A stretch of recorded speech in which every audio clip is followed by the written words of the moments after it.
自由世界中，现在有两股力量在帮助共军说话，一股是共军自己的外交官，那么他们在各种各样的场合展开了危机公关，甚至打响了外交反击战。针对意大利出现的疫情，他们甚至说，因为欧洲个别国家的极端反应，现在他们也尝到了疫情的恶果。所有的宣传就集中成一句话：中国正在带领世界各国打响一次对疫情的反击战。他们不停地在分享着中共前期获得的成果以及所谓的经验。很长一段时间内迷惑了很多人，他们甚至在鼓励自己的国民从世界各国回流到中国。无论在微信还是在微博，都能看到一些中国人组团往回撤的新闻，甚至高价包机，好像中国在疫情的控制上走在了世界前列一样。除此以外呢，我们看到了类似于像谷歌这样的公司，它在限制人们谈论疫情，甚至连美国之音的视频都被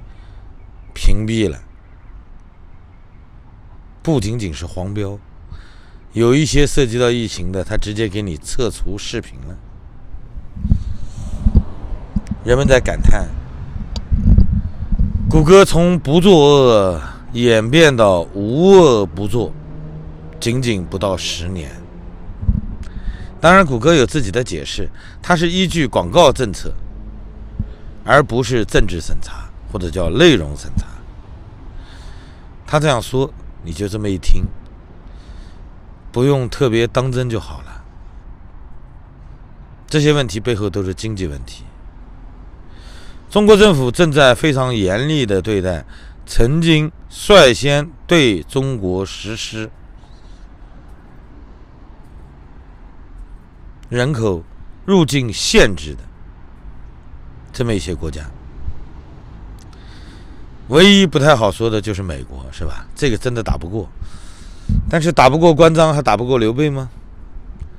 所以经济体量稍微小一些的国家，与中国曾经经贸往来过于密切的国家，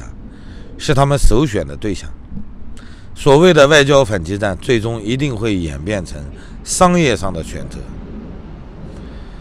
就如同中共跟哪一个国家发生政治纠纷了，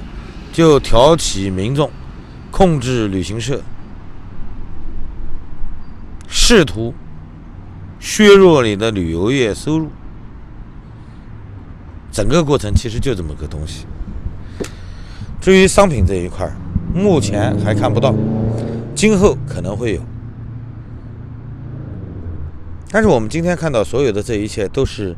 不会太长远的，因为中国政府呢，它没有长久连贯性的政策，只是一时打出的政治牌。你譬如说日本就是一个典型的例子，对吧？安倍长期以来对华政策相对稳定，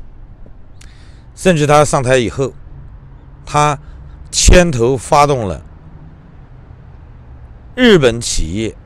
撤离中国的行动。为此他不惜组建一个有史以来最大规模的访华团到北京，商议中国政府能够减免各项行政审批手续，尽快的放行日本企业撤离中国。因为他的种种做法，中国政府曾经宣布不以安倍为谈判对手。有点像什么？有点像二战之前的日本外务省的文告，近卫文磨首相宣布不以南京政府为谈判对象。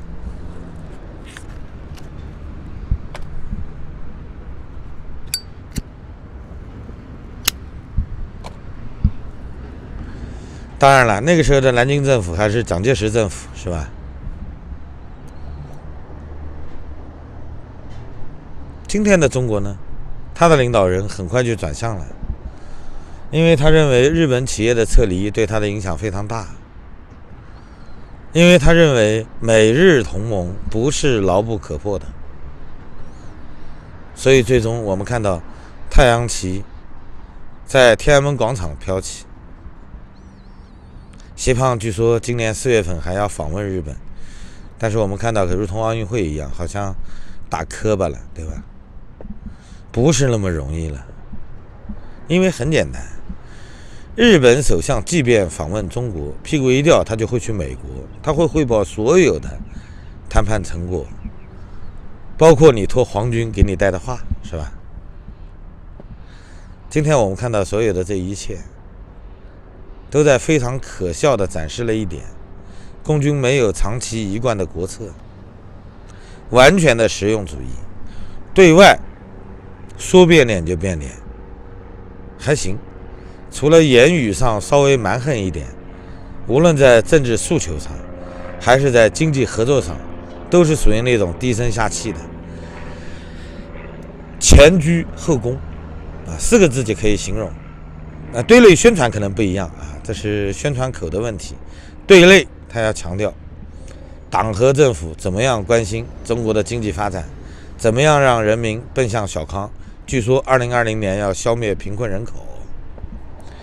是拿机关枪还是拿病毒我们不知道，但我们知道他肯定做不到。今天我们看到的这一切不仅仅是全球商业化带来的成果，同时也在告诉我们，无论是中共的政府还是国际上的垄断公司，其实他们既没有正义感也没有下限，不要过多的把他们设计定义为我们理想中的形象。世界就是如此真实，尽管你我看的都不是很开心，但是一个真实的世界中，努力做一个清醒的人是一个非常难的事儿，即便难总得去做，因为我们活的是希望我们的人生能够尽可能清醒的关注每一个切入我们生活的这些实质性的东西，它在伴随着我们，无论你愿不愿意，我们就生活在这么一个真实的世界中。虽然你相当无奈，但是你对抗不了，现实就是如此。祝大家好运，再见。